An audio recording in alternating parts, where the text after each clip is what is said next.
Hey, welcome to another edition of Vegas Bad Boys of Podcasting. I'm your host, DJ Impact. I got all of the bad boys with me here. They're fired up and they ready to go. We got our 3Count topics here for you. And let's get started, fellas. Good to see you on. Our first one for the first count from eWrestling.com. Now, they titled this that Bayley reacts to coming in at number 1 on annual PWI Top 100 Women's Wrestlers list. But instead of talking about, how she reacts, let's just kind of go over, first off, just the top 5. Now, again, she takes number 1. Number 2 is Asuka. Number 3, Charlotte. Incorrect. I'm sorry. Number 2 is Becky Lynch. Number 2 is Becky. That's right. Number 3 is Asuka. Number 4, I done lost my place here. Here it is. Number 4 is Charlotte. And number 5 is Sasha Banks. So that right there is your top 5 list, which I guess all those are your WWE women.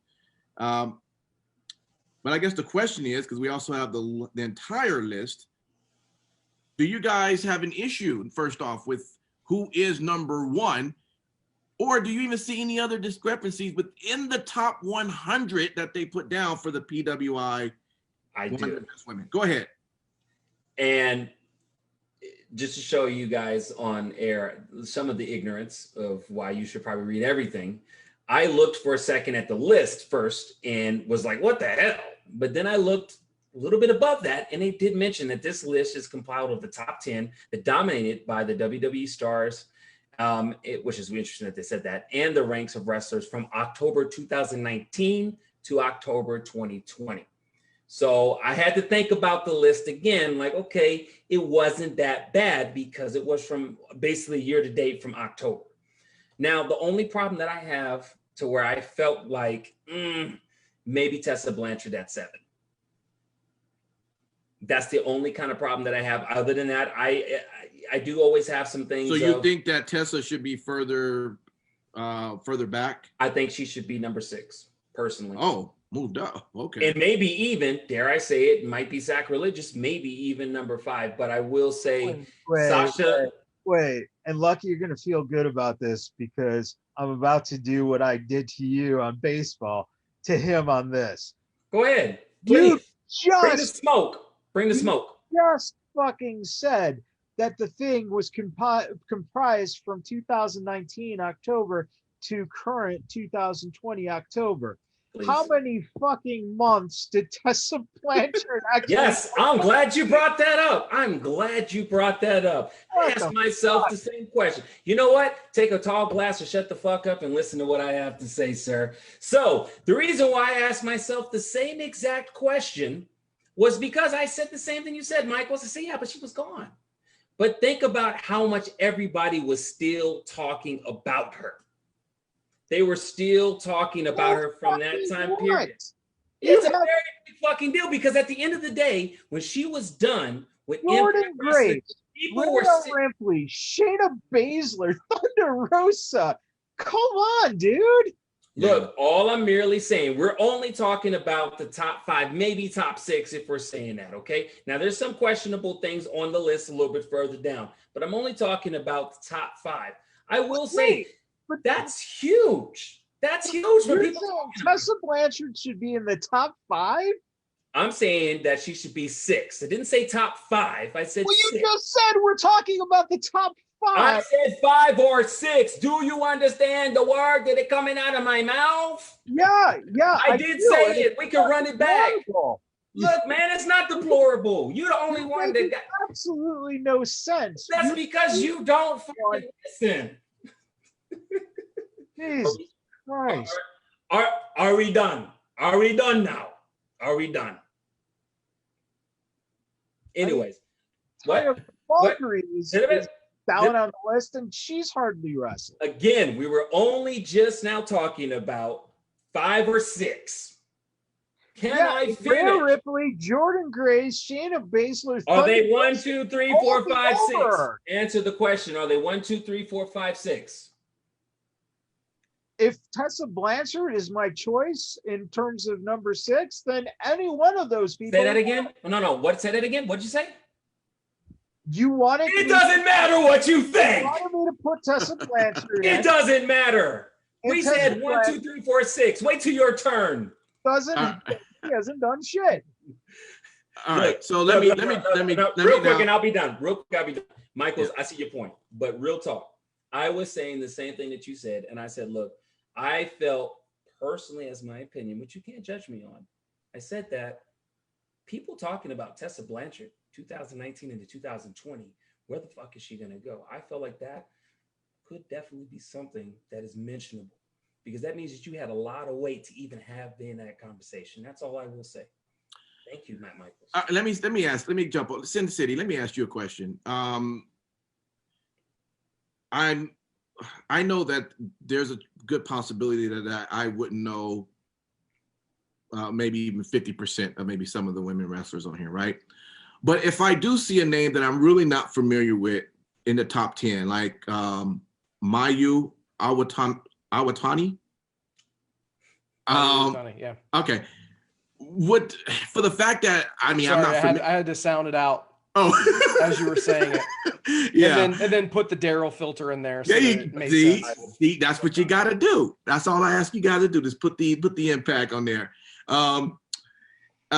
Should then, like, I'm not saying that I should know her, but I know tons of names below that name. I don't know that name up to 10. Should I even think of her being somewhere in this top 10 if I'm not familiar? So that was actually something that I was going to mention. I'm going to sound like a huge asshole right now, but I was not a fan of her work in ROH, and that's largely where she's been. Okay.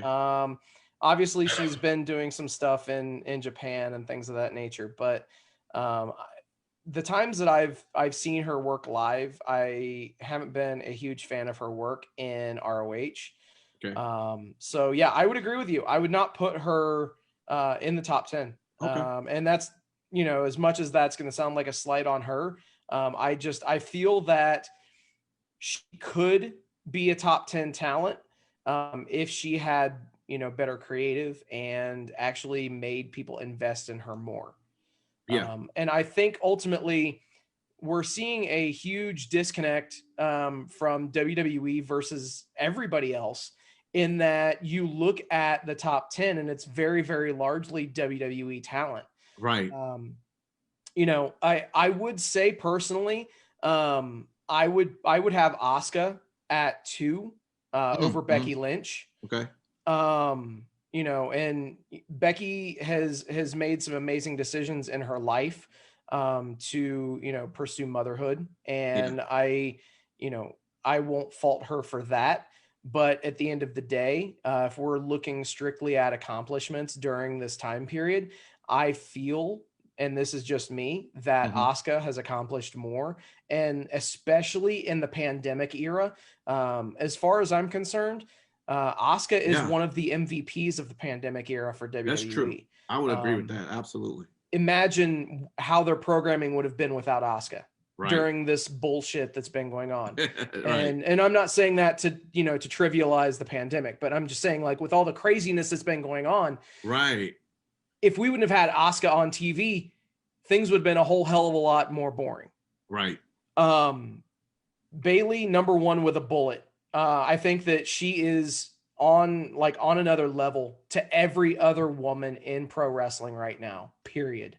So I can't fault that. I'll be honest with you. I didn't see that coming before she turned heel and that she was the, Exactly. I was like, I liked her. Don't get me wrong, but I never thought that this right here, this Bayley was in her.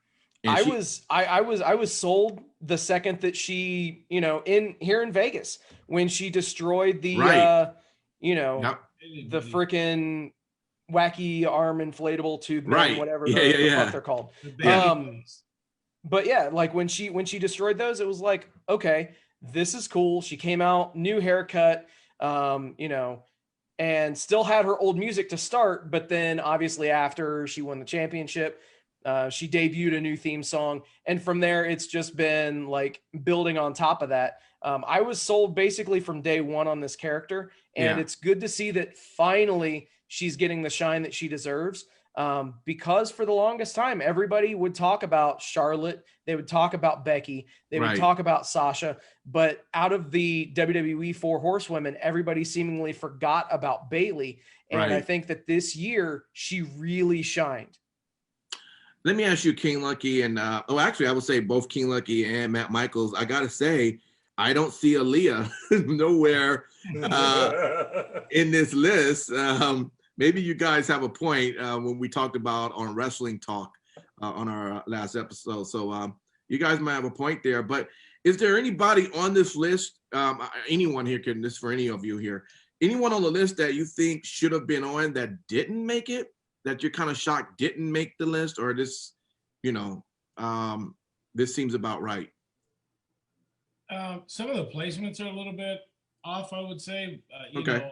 And some people are listed way lower, but overall, I mean, I think they got there's some names on the list that I'm surprised that they acknowledged, and I think it's pretty cool to see those people. We talked about how this is a worked list and all this stuff. But it's cool to see names, and if you go all the way, to the bottom and stuff, the different people that are on the list that they covered. So yeah, I mean, there's nobody really I could think that's that's possibly missing right now.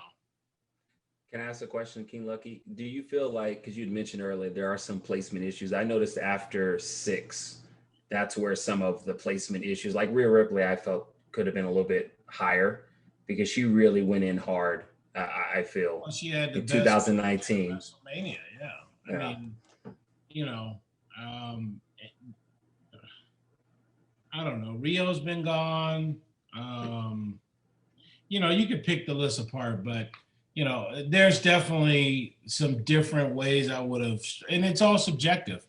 Anybody can have this opinion of it's about who but you have to look at from the list of when it was charted. And I mean, it's a fair assessment, but there are some people that, certainly could have been higher or lower, based on the time period.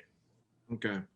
But I just wanted to make a point. I mean, the Bayley, phenomenal work this year. She really took the ball and ran when Becky and both Charlotte have, left for different reasons and stuff like that. And I think she'll continue to carry the ball. And as Steve mentioned earlier, she really solidified her place in the 4 Horsewomen. They kept her in NXT for so long because she was a workhorse. And, they knew that, she'd be money when she hit the main roster, but nobody would have envisioned this level to where now she is equal parts with the other women. What? I will say this real quick, and I'll make it very quick. Let's celebrate right now that right now in 2020, we can look at from 1 to 100 women who have definitely impact and help raise the bar on women's wrestling. Like, that's something to truly be celebrated. That's something that maybe 15 years ago we really couldn't say. Yeah. So shouts out to every one of those women on the list and some of the ones that weren't mentioned as well. Women's wrestling is here. It's evolving, and it is a force, plain and simple. No doubt, no doubt. Well, it looks like everyone is in agreement that Bayley should definitely be number 1. So shout out to them for getting that right. And, I guess you can always go through the list and kind of see who should be kind of moved around. But for the most part. And ask me. Oh, please, man. Please. First of all, there is a name, and I'm surprised Lucky you didn't say it. Okay. I know what you're going to say. Alexa Bliss. Right, absolutely. If you look at some of the names on this list is very East Coast biased. Yes. East Coast, Midwest, that's what a lot of these guys focus on. So that is, something that next year her name's got to be on the list. I don't see how it wouldn't be. Charlotte Flair at number 4. Yeah, I was kind of questioning that myself. I put it at number 2. Number 2? No. I would put it at number 2. But she Are we going strictly off of past accomplishments or No, right. no. I'm glad you said that. If it wasn't the timeline they said, like of all time, my apologies, all time, I would say Charlotte Flair would definitely be a 1 or a 2. I'm just going to be honest. As far as Charlotte Flair is number 1 all time. Yeah. But in terms of the time frame, what we're talking about, I'd bump her down. There's no reason. That's the same thing with Tessa. These people missed a lot of time during the year while a pandemic was going on. So the thing is that a lot of these people who were able to wrestle during the pandemic, you have to give them extra credit to be able to do that, man. Yeah. And that's a big thing. Ripley, I think at 11 is just grossly down there. Shayna Baszler is interesting because she's probably right around that area of 13 or so. But the one person along those lines that is Sonya Deville, man. They buried her. Yeah. I think I'm still trying. I thought I saw her on 56. Yeah. Peyton Royce was right behind Sonya Deville. That's a crime. It's a crime.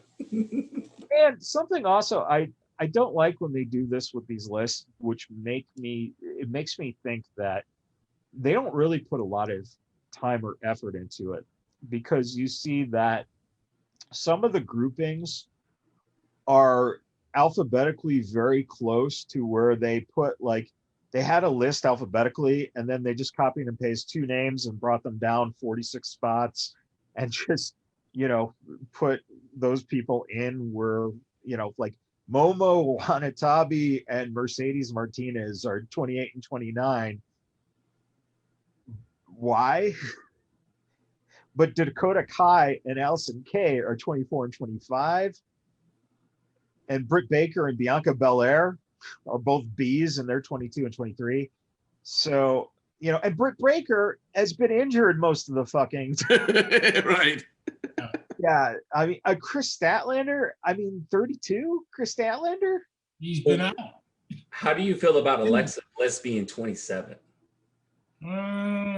Fair in terms of the fact that, remember, she was fairly, I think she was coming off that injury. Yeah. So she, that could land. That's fine. Mm-hmm. But like, B. Priestley is 37. Until Steve mentioned her today, I didn't even realize she was in AEW, because when did she wrestle on this show? Probably AEW Dark. Priscilla Kelly. Priscilla Kelly was like over Shotzi Blackheart and Lacey Evans. I don't. It's so hard because of the fact that you have so many good talents that deserve to be on the list. Mm-hmm. But again, the placing on the list is just so weird. Listen, I think you lost me at number 16 in validity of this list because it was Nyla Rose. What has she done? But yet, at the same time, you put Nyla Rose at 16 and Nia Jax at 69. Yeah. Which, by the way, Nia Jax at 69. I'm not going to say no. Oh, boy. I was going to jump in with that. I just want to say top or bottom. I'll stop at that. For the record, Thunder Rosa at 14 is criminally underrated. I was going to say that. Thank you for mentioning. Yeah, she should be top 10 without question. Yes. Without question. Yes. True. And next is going to be next year. Yeah. Look at Shotzi. Shotzi's going to be way up there. She's going to be way up. Well, heaven forbid nothing injurious happens to her. But let me ask a question. Impact, does Do they always do this? Because this is my first time really looking at this list, and ignorant of me if that's the case. But apparently they do this list all the time. We just we don't talk about it because we haven't been doing podcasts as long as they've been doing this. But it's been happening. So yeah. And by the way, Simon Street, did you just say injurious? No, I said ignorous. I said ignorous, but I might have said injurious because I ain't gonna lie. This rum and coke I've been drinking has been really. I just wanted to know if we just created a new word. You know what, man? Well, it'll be I probably did. I'm be real with you. How to fuck up names and words. Hey, you know what, King Lucky? Call a beaver a beaver. I'm fucking up. Call a beaver a beaver, baby. Hey, I'm man enough to admit to it though. So the honest answer to answer your question is that PWI they've been doing a top females professional wrestler list each year since 2008. Wow. It started off at 50, and then in 2018 it expanded to 100. And it actually was called the female 50, and then they renamed it the women's 100. Wow. So in the grand scheme of things, for PWI to only have been running that list since 2008 shows how long it took women to catch up to that. And we mentioned this when we went over the list for this year for the 500. I really think that they need to stop the full separation. If you can do 100 men's list and 100 women's list, but the 500, make it the best fucking wrestlers in the world, period. I agree. Yeah. So Shant in the chat asks, where has Charlotte been the past 5 months?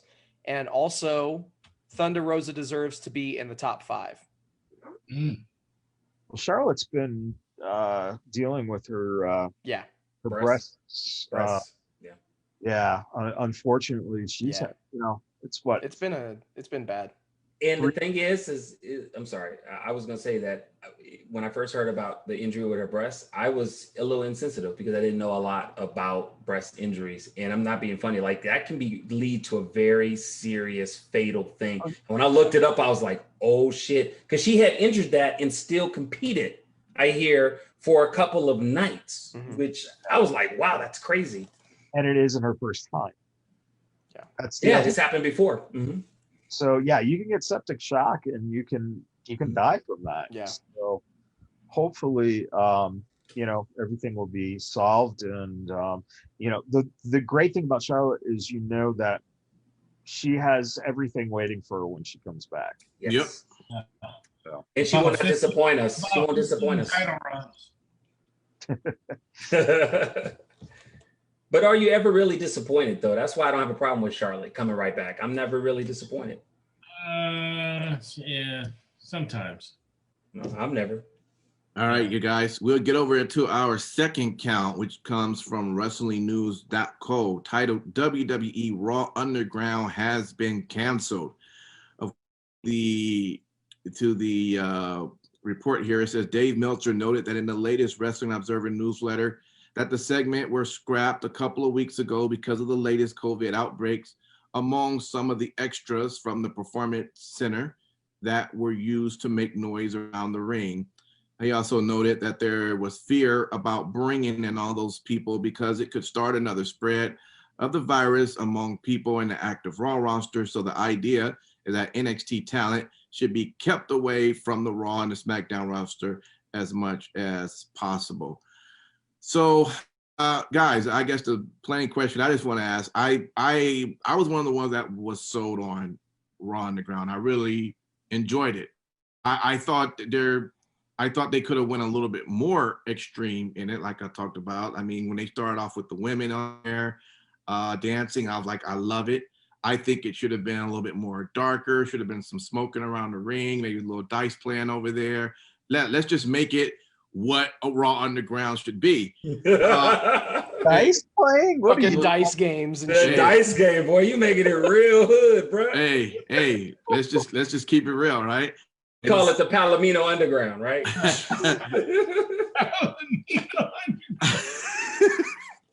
If you're in Vegas, you know what that is. For those that don't get the reference, Palomino's is a fine establishment in Las Vegas, Nevada that has adult entertainment. And then if that's too high price for you, you can just go like maybe 17 to 20 feet to Chiquita Bananas. Bonitas, baby. When you get back up and running, don't worry, we'll do a live show from there. Oh boy. Oh man. But nevertheless, guys, it says it had been canceled. What's your guys' thoughts on this? Is this something that they should have gotten rid of? If the Performing Arts Center was a bad, I mean, it's not the center itself. It was just apparently the people they were bringing in. They must not have been doing this. It's the Performance Center, not the Arts. Performance Arts. Oh, I said art, so I'm okay. They had to resume classes on the Performing Arts. That's why the things in Underground got canceled. Right. So it was Ballet Underground. Yeah, they're doing a production of Guys and Dolls in 3 weeks. So, what do you guys? So, what do you guys think? Is do you think this is something that they should have somehow figured out so they could have continued, or you're just happy that they just got rid of it? Listen. As a special attraction, maybe on a pay-per-view, I could have been in, but not as a weekly installment. They had some bright spots, but it wasn't sustainable over, a weekly business model. And, there were people that they had in there that were good. Some people that you were like, oh shit, I could see them really fucking somebody up. But it just was a little phony at the end, so I'm okay with it going away. Okay. Anybody else want to have a stab at that? I also kind of go within the same vein as King Lucky, reluctantly. Okay. Reluctantly. Sustainability is what I first thought of as well. Is just, in the long term, in the long haul, I felt like that would have been really tough to sustain it. But I think it's total bullshit about this article saying it was the COVID shit. Because let's be honest, if anything we learned from COVID the first 3 months in the WWE at the Performance Center, there was tons of people who got COVID and whatnot. And come on, I just think it's interesting that this article chose to choose COVID. I think it. Well, they're quoting Dave Meltzer, so you have to attack him. He's the one. Well, Dave Meltzer isn't in the Bible because I give two shits about that. But no offense, Meltzer, just saying you're not in the Bible, bro. So at the end of the day, it's not gospel. But what I am saying is that using COVID, that's a shot in the dark. I think it wasn't a sustainability. I think that honestly, they threw that shit out there, see if it would catch fire. It did. And they were like, oh shit, they actually like this shit. What the hell do we do? And then they tried it for a couple of weeks, couple of months, and then they just realized like, we can't really honestly take this any further than what it needs to be. Now, I will say this, I would like to see Raw Underground or some form of that return seasonally once or twice, maybe once in a while, maybe wait a couple of years. That's just me. That's just my opinion. Let me jump over to you, Sin City. Listen, for the pandemic, I don't see how they can necessarily make this work from a live setting, but during a pandemic where, they can shoot this kind of the way that they were doing it, could you not see it? I'm not sure. I'm not sure if you were a big fan of it from the beginning. I'm so far the only one that believed that they should have kept this on. Dabakato, Arturo Ruiz. I mean, I think they showed to be powerhouses when they were fighting. Could have been other names that could have come out of there as well. Could they have done more? Sure. I think they downplayed it a lot. And, like I said, I think they should have went all the way in. But do you think it just should have just been canceled, Sin City, or do you thought it was a way they could have made it work? So let me get this straight. There was an idea that came to fruition on WWE TV that was largely the brainchild of a 74-year-old man. And then magically it gets canceled a month later Is that what I'm hearing correctly? That's what it sounds like. Huh. Sounds like regular WWE. Huh. Well, I'll be dipped in shit. That's never happened. They never do that. Yeah. I wish I could say I was surprised. Yeah. I really wish I could say that I was surprised. But, you know, I can say this, much like the XFL 2.0 died after, you know, a shorter time span than XFL 1.0 did, Brawl for All 2.0 died in a shorter amount of time than Brawl for All 1.0 did. Who would have fucking thunk it? Now, we really should have known that something was going on when Dabba-Kato and Arturo Ruas got drafted specifically to Raw. And they really didn't go out of their way to build up anyone else other than Riddick Moss, who, you know, only became known for being a glutton for punishment, going in, getting the shit kicked in by Braun Strowman 3 and 4 times a night. So, I mean, that's pretty much it. They didn't really use it to build any new talent. Dabba-Kato is the closest thing to it, and he got squashed by Braun Strowman in less than 30 seconds. Yeah. So when that happened, I pretty much could see the writing on the wall. Yeah. And quite frankly, when they announced that this was going on and that it was going to be canceled, this is just the latest instance in WWE pivoting and changing gears before something actually grows legs. But they did pick the best time to do it, given the fact that we are, you know, done with the season premieres of Raw and SmackDown. Yeah. Perfect. Well, Matt Michaels, you want to add to this, man? You thought they should have just killed it as well, or would you have liked to see it become something else? It should have been its own show. It should have been WWE Underground, and they should have. Listen, the fact that they could have just basically chosen one part of whatever, you know, arena or, you know, some place to just have this standardized. They could have done this for 6 months now, you know, and just not made it a part of Raw. That was one of the reasons that it was going to die a slow death, is because of the fact that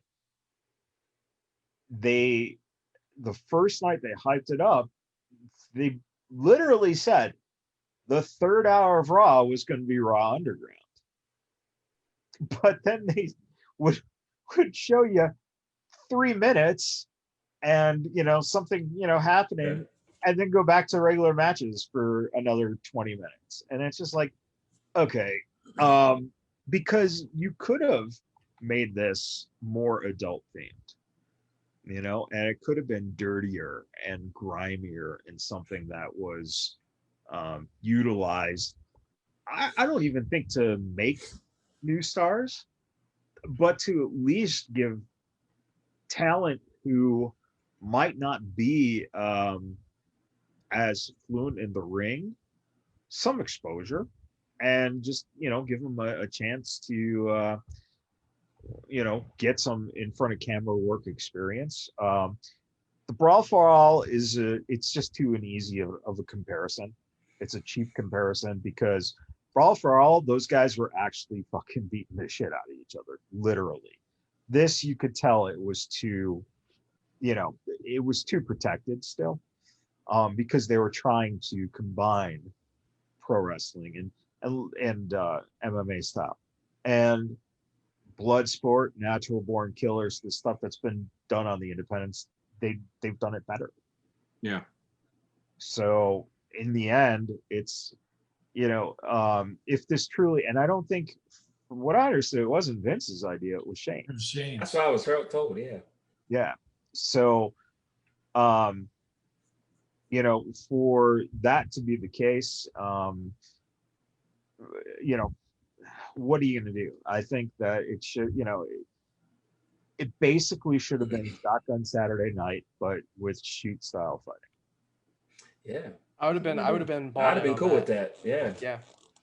And literally put it on the network Yes. live air, put it on the network at fucking 11 or 12 at Exactly. night. Yeah. Right after they get done, With doing that, Raw. yeah. Finish Raw and go straight into that. So there you go. You know what? I All will say this though, is we learned one thing about this article, that DJ Impact, for your next birthday, if it is all possible, we need to create an Underground Palomino birthday celebration for you. With wrestling, strippers on poles, Okay. smoking, and some, what did you call it? Dice games? Dice games. We need to have some dice games for your birthday, man. Blow up tub with Blow up tub. Because I'm serious, man. You have been a fan of Underground and been very vocal since day one. I have seen the joy in your face like a child on Christmas Day. So get him some dice so you can shoot dice. All right, you guys. I'll look forward to that. Hey, Let's jump is Shane gonna be on TV? Let me ask you guys that. Yeah, They may have done away with his brainchild, but is he gonna be on TV? I hope so. Yes or no? I want him back on TV. I don't think I think he'll show up. Michael? When WrestleMania comes around or something like that, yeah. Something high for him to jump off of. Yeah, exactly. Yeah. Yeah, we haven't seen the last of Shane McMahon. Don't worry. There it is. The purple face sweat monster will be back soon with the horrible punches.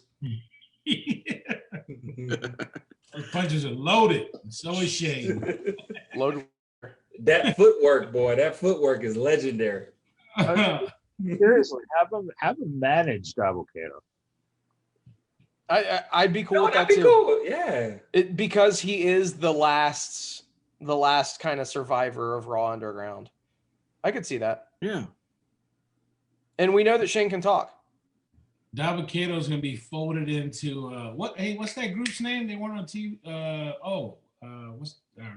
Whatever, those guys. Ooh. Yeah. Dark Order? No. Retribution? Retribution. Yeah. But he doesn't have a mask. He don't need a mask. Yeah. They won't be having one much longer either. T-bar. All right, so we're going to jump over into our third count from healbynature.com. It is titled, Cody Rhodes say AEW Dynamite will not add a third hour. And it was been confirmed that All Elite Wrestling will not be adding that third hour, despite comments he recently made during an interview on ESPN. He spoke on plans to add more content following an announcement earlier this year that WarnerMedia has agreed to produce a weekly show. So apparently, I guess what is being looked at, it also says that in this past January, WarnerMedia and All Elite Wrestling announced a contract extension agreeing to air Dynamite on TNT through 2023. And then the announcement also noted that AEW would launch a second weekly show. So, guys, what do you think about this? It's not going to be a third hour to Dynamite. Is that something, first off, do you think should have been maybe contemplating on happening versus adding a separate show? Or do you like the idea of a 1 hour separate show on a different channel like TBS or one of the WarnerMedia? So it's not going to be on TNT as well. What's your take on it? So really quick, I do have to just chime in and say, as far as they're not going to be adding an hour to Dynamite, but AEW will be adding a third hour. So I just have to make that clear. They will be doing a third hour, but it's not going to be a third hour to Dynamite. That's what DJ just said. Initially, when you were going over the title of the article, from what I heard you say that. It said Cody Rhodes says AEW Dynamite would not add third hour. Dynamite will not have a third hour, but Correct. AEW will. Yeah. I think that is really important because that will allow them to extend their brand reach to not just TNT, but also, in theory, TBS. They did extremely well in the Saturday time slot, I thought. when they had the Saturday Night Dynamite. So I would be on board with them doing a Saturday show for an hour. And obviously you can draw your comparisons to WCW Saturday Night. Fuck it. Why not? Go ahead and just put the thing at 6 o'clock on TBS. Why not? 6:05. 6:05. Exactly. if we're splitting hairs. What would be cool is if they could get center stage. If they would just, run center stage, because that's where WCW Saturday Night ran every single week. But yeah, I think that it's very important. Something that Cody mentioned in his quote in the article, which was really important, was that, the word fresh, the word was fresh when we started. Let's recruit fresh. Let's look fresh. We have to continue to be fresh. Our opponent in this space was unopposed for 20 years. So I think that rings completely true. They need to not focus on WWE talent on whatever show that they're going to implement now. I would like to see them unofficially make this new show strictly homegrown talent or indie-based talent that has not been in WWE. I think that could go leaps and bounds to getting them over with the audience, and then not keep them as a separate universe or anything crazy, and eventually fold them into the mix on Dynamite once people can draw that emotional attachment and can get behind those characters. Okay. What's interesting is, and I agree with a lot of what you just said. Now thinking about it, wouldn't it be something to put Dark on Saturday night? Well, so they want to keep Dark as well. So Dark is still going to be on their YouTube channel. Maybe they flip the shows, because I think Dark has a lot of good matches, and maybe they do the one that you're talking about on YouTube, and then Dark is the one that goes on Saturday night. But either way, I think from the beginning, when I heard them announce this third hour, I thought that the weekend would be a perfect place for them to get in unopposed. There's nobody else running on the weekends. You look at all the wrestling, all through the week. So this is a good opportunity for them to run in a space where there's absolutely nobody, maybe a few, local promotions, whatever. But yeah, I think it's great. They run on Saturdays. Sundays is football, stuff like that. So Saturdays is probably the ideal day. Simon Street, you want to add anything to that? No. I'll definitely say with regards to AEW Dark, the way that I saw it when I read this article is something that I thought about it for a while. Anyways, I feel that Dynamite is the show. Obviously, AEW Dark is the pool as far as a good way of showcasing on a weekly basis to where we can always view independent talent that's coming in. This third show that's an hour, or let's put it that way, on a Saturday, which brilliant, like everybody already said, perfect spot, is if they do it small package style, like it's small, like everything is I would say with the attention span of the new age, right? To where it's just fast paced. Whoever's from the pool, AEW Dark, before you have them be a regular mainstay on AEW Dynamite. That's what I envisioned as I was reading this, and I've even thought about it before. I think it would be very, very, very, very, very important if they do it this way, because I think that if somebody's watching AEW Dark on a regular basis and they want to kind of see more of that person that they picked, they can watch this third hour per se that'll be on Saturday, and then they can probably gauge a little bit on this fresh talent, because I agree with Sin City Steve, and also in this article where Cody said fresh talent, because the long road for AEW is cultivating fresh talent, not relying on ex-WWE people on a large scale like they've had to do. Let's be honest. They started out a year ago. They kind of had to. But that's not to say 7 years from now, if they're still around, which I think they could possibly, developing fresh talent, because I feel that for the newer generation, for us in our age category per se, where wrestling is going to go, at least for helping out AEW's cause. All right, Matt Michaels, what's your take, man? Third hour Another WarnerMedia channel. What's your take? You know, the sad truth is it probably goes to True TV. Honest. The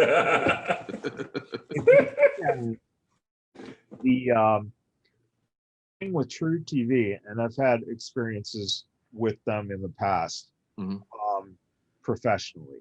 And the thing is that their bread and butter is a male audience. They're one of the few stations still around that is male heavy dominated in the shows that they present.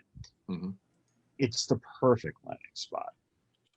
If they put it on TBS, you're going to end up having to, you know, just kind of deal with the regular bullshit that goes on with networks and programming. And, you know, as soon as someone comes in who's a different person who doesn't like wrestling, then you're kind of fucked. True TV is the perfect place because you're cultivating an audience that potentially you can bring new eyes to. And that is when young males at 14, 15, 16 start watching that type of programming, then you get them right into AEW's product. In terms of, absolutely, you want to showcase as many new people as possible. But they also have to be smart in one aspect, and that is some of this talent that they've signed that had WWE experience, have them work that second show, that third hour of programming, in the sense that they can be the ones training that new talent. So we're not necessarily seeing two people that we're not very familiar with. Throw in someone that you're not pushing to the moon, you know, that's not Moxley. But someone who, you know, you got from the WWE, and that will give you a place where the talent can actually grow by facing people who have had experience in front of the cameras. You know, develop that way. The fact of the matter is that you have to make a decision to, are you going to put more programming on television, or are you going to pursue more programming through the internet? And honestly, I think that this is kind of a dated idea, putting on another television product. Stack up more of your internet and drive that, because essentially you got two choices. One, you try luring an audience that is already developed in their taste, right? But two, if you go after that internet audience with more programming, more diverse programming, more things that are you're able to make the GIFs and memes and, you know, make highlights and do things with, what you're trying to do is target the people who are in that age range of, you know, 12, 13, 14. You want to develop them into your fans. And if those kids aren't necessarily watching TV right now, what's the point of putting on a new hour when the only people who are going to be watching it are the same people who are already watching your product? So that's where they have to make a choice, because then that also means if they do another, you know, hour for television, you're putting more of Turner's money into it, the WarnerMedia money into it, because you're using their production staff, you know, their equipment, their guys shooting, and that kind of stuff. Yeah. So hell, you know, listen, being the elite got you a popularity. Make that kind of shit more prominent and sell that shit on your television show. That's what floors me, is that on their actual television product, there's really no, mentions of or anything like that, which would drive eyeballs potentially to, to that. So listen, they're always going to be in a tough situation because the WWE can do whatever they want. They have their own network. Mm-hmm. In the end, if they want to put on a fucking Raw Underground After Dark, they can. They just throw it on their network. Mm-hmm. And, until AEW, I think AEW, utilize Twitch or YouTube or whatever to make a substantial network essentially on their own without having an official network, because you don't have all that library for it. But it's going to be tough if they're expecting anything other than the same audience watching it. Gotcha. All right. We'll call that our 3 count for tonight. And we want to thank everyone who watched us on Facebook Live, on YouTube, Periscope, Twitch. We're on all of those platforms, and we appreciate it for you watching us, and also for those that tune in on our podcast, which we're available on every podcast, including Amazon's new podcast that recently started up. So with that, let's give our final thoughts of the show, and let's go over here to King Lucky, man. What would you like all the fans and everyone to know? Thank everybody for listening, downloading the app. Your support domestically, internationally has been wonderful. So thank you guys. No doubt. Simon Street. Thank everybody for continue to support us and show up. And, also too, for those who are supporting, I know a lot of y'all do it. Tell your friends about us. Okay. Looked like he froze or something. Sin City Steve. Thank you guys for obviously checking out the show, hanging out with us in the chat. And also to all of the armed forces, men and women serving our country. Thank you for everything that you do. Namely to our boy, the Storm and Mormon. Take care, stay safe. And repsports.com, reppsports.com. Go there. They've got all sorts of wellness products for you. Drinks, pre-workouts, weight loss, you name it, they've got it. And check out with promo code Vegas at checkout. Save yourself 15%. Thanks, guys. No doubt. Matt Michaels. So at the end of last week, the Fatu family lost the patriarch of the family. Rikishi's dad passed away. So it's been a tough week for everyone who's part of the family, part of Knox Pro Wrestling, everyone who, and Lord knows there are so many people who have been touched by this family in the wrestling world in general, that it kind of gets overlooked when you talk about the Rock's family. You always focus in on Rocky Johnson and Peter Maivia, but on Rikishi, his dad was not a wrestler. So he doesn't get all this publicity or this history book, but the dude was a really nice, sweet man, and raised a really good person in Rikishi, and great, wonderful grandchildren. And we just hope that as the chapter turns now to new members of the family stepping up and becoming the tribal leaders, that they have as much success continuing the traditions that are brought by your elders. And he will be someone who is missed by the family, I'm sure, but I think that secure in saying that the family,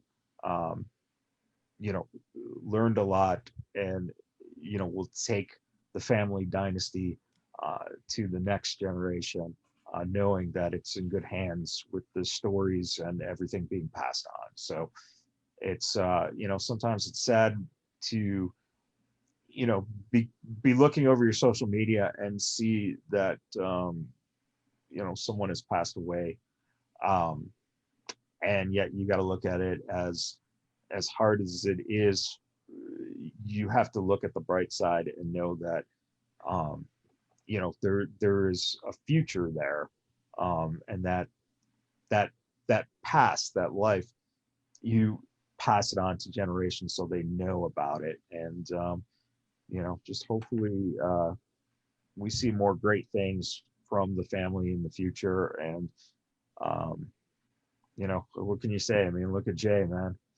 He's about to go into Hell in a Cell with Roman, and that's like literally, it would be awesome if Vince really kind of focused in on the fact that would kind of be just a reward to the family to put the belt on Jay. That would be amazing.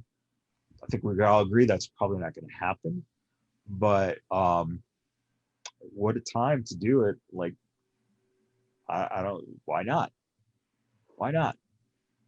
Doesn't have to be for a long run. Look, Kurt Angle got the title right after September 11th, and it was something that was to uplift, and do a very patriotic thing.